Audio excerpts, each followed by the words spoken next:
โอเคกันหมายสูงขนาดมันเดินมาหอดถึงเกียงเสียนในขนาดมือหอดถึงเกียงเสียนละในขนาดมาถึงที่วัดเลยละมาถึงต้องถึงว่าเนี่ยนะ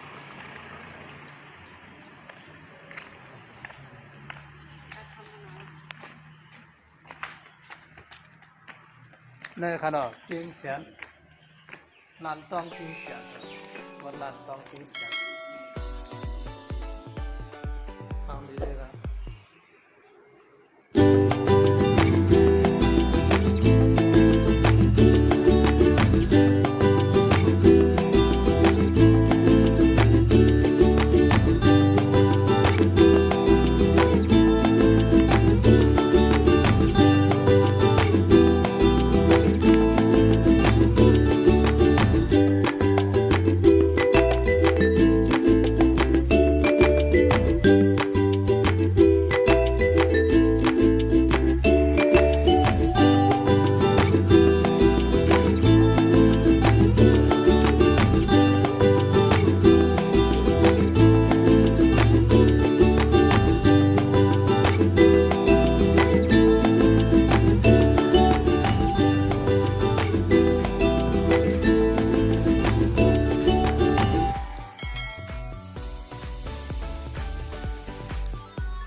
ในเป็นนั่งน้ำ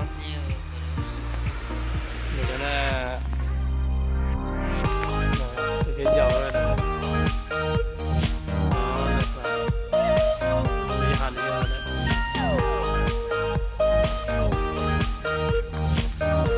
ตะก้างเขียวแล้ว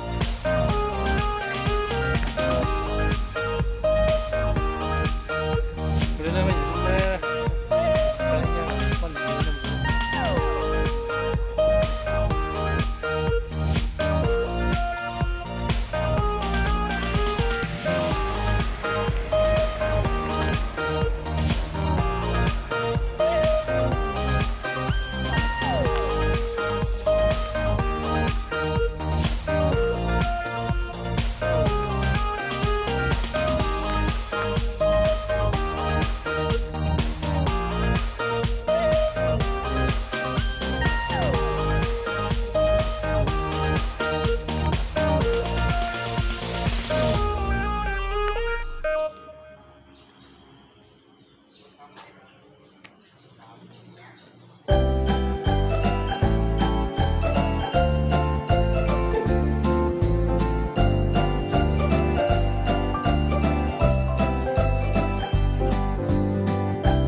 ครับ